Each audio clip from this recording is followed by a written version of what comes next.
Sewidak. Menurut filosofi bahasa Jawa, sewidak berarti sejatine wis wayahe tindak.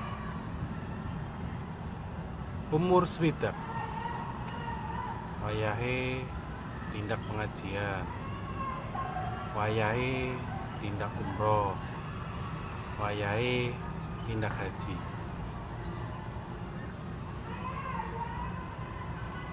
Usia swidak, mulai tinggalkan dunia pekerjaan sebagai guru ASN dengan pengabdian hampir 40 tahun. Sebuah pekerjaan yang dulu selalu dihindari oleh semua orang dikarenakan gaji yang sangat kecil, bahkan untuk membayar pengasuh anak. Gaji guru waktu itu hanya cukup buat seminggu saja. Itu dulu yang disampaikan Ibu Suryani. Akan tetapi di zaman sekarang jutaan orang lulusan kuliah perguruan berebut untuk menjadi seorang guru ASN. Ya memang karena benefitnya lumayan tinggi, di atas upah minimum rata-rata di Indonesia.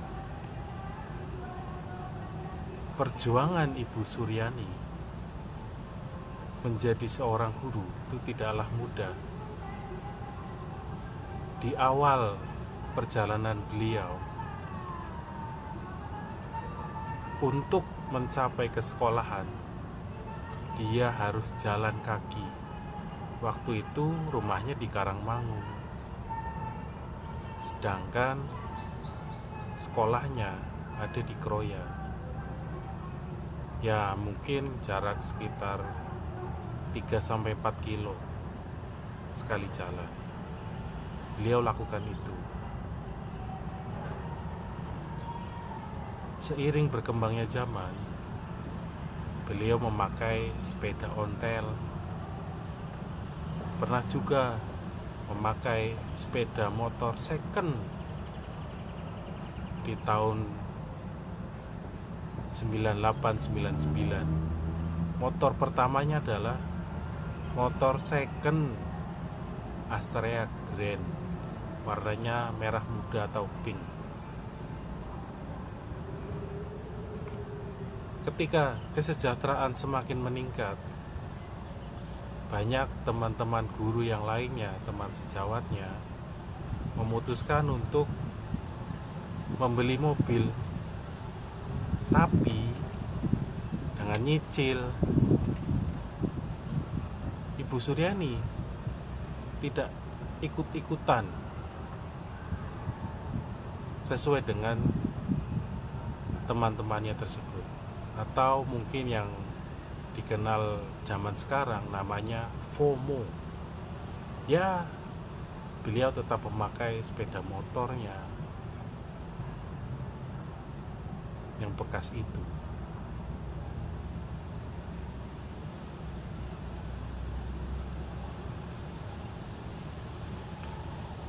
Begitulah kesederhanaan Ibu Suryani menjadi seorang guru sampai usianya pensiun. Gaya hidupnya ya tetap seperti itu aja, tidak berubah walaupun dengan penghasilan yang sudah meningkat. Kejujuran dan integritas. Dia adalah satu-satunya guru yang memilih untuk tidak melakukan tanda tangan ketika kepala sekolah membuat proyek sebuah gedung baru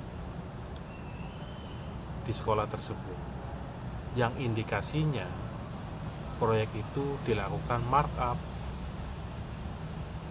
Beliau menolak dengan tegas, saya tidak mau tanda tangan kalau saya tidak menerima uangnya. Ini uangnya kemana? Kepala sekolah diam dan tidak menjawab apapun.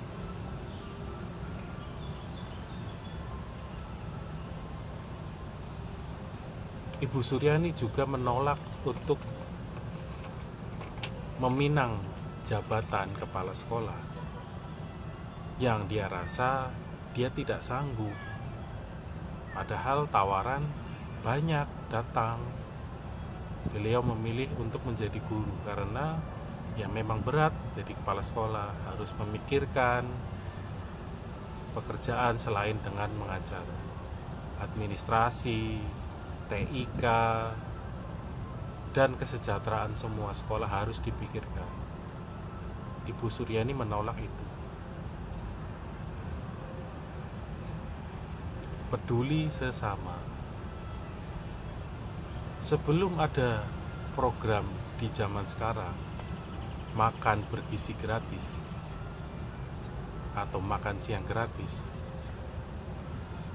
Ibu Suryani sering berbagi makanan.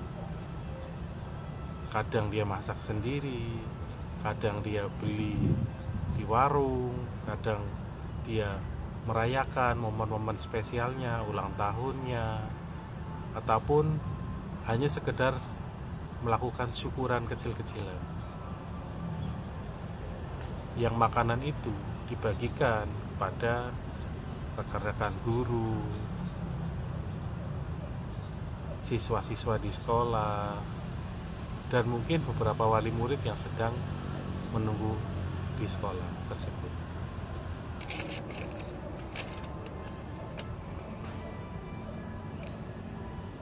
Peran di rumah Ibu Suryani. Ibu adalah madrasah pertama bagi anak-anak di rumah. Tetapi bapak atau ayah adalah kepala sekolahnya.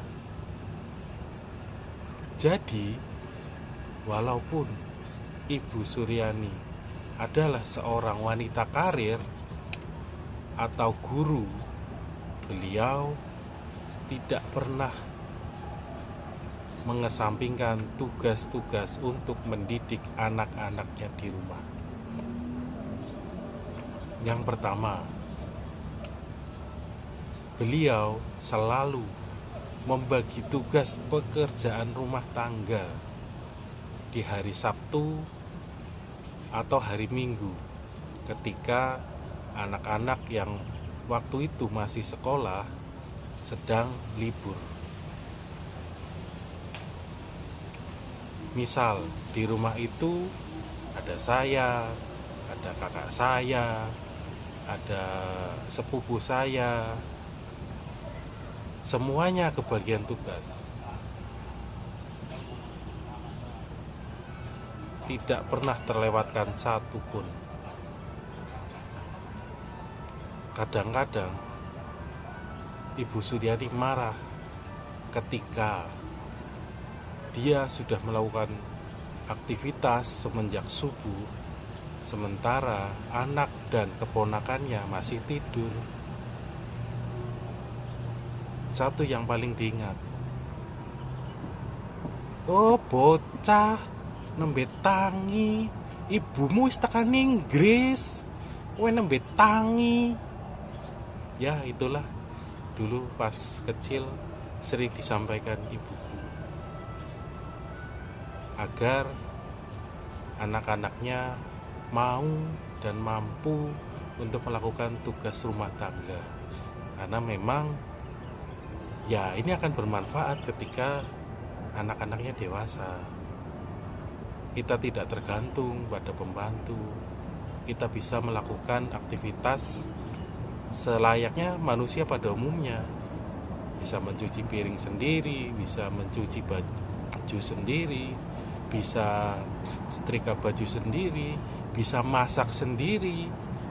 Ketika tidak ada makanan, ya kita cari gimana caranya, kan seperti itu.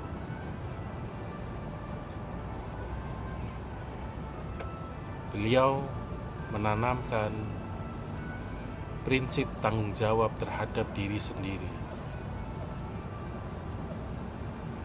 Ketika masuk di usia sekolah,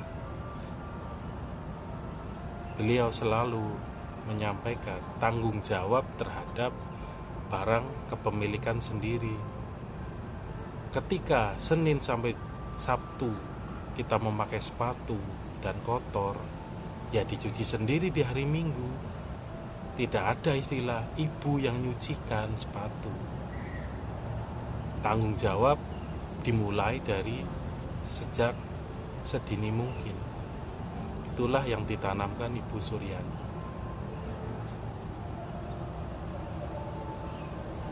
Menabung mungkin terkesan aneh di zaman sekarang, tapi beliau selalu menyampaikan, sisihkanlah tabungan dari uang sakumu. Karena memang dulu kita diberi uang saku seminggu sekali. Ketika beranjak dewasa, kadang-kadang pas kuliah, sebulan sekali, ya harus tanggung jawab terhadap uang itu. Syukur-syukur disisihkan di awal sebagai tabungan. Yang sekarang sangat membekas di kehidupanku untuk menabung.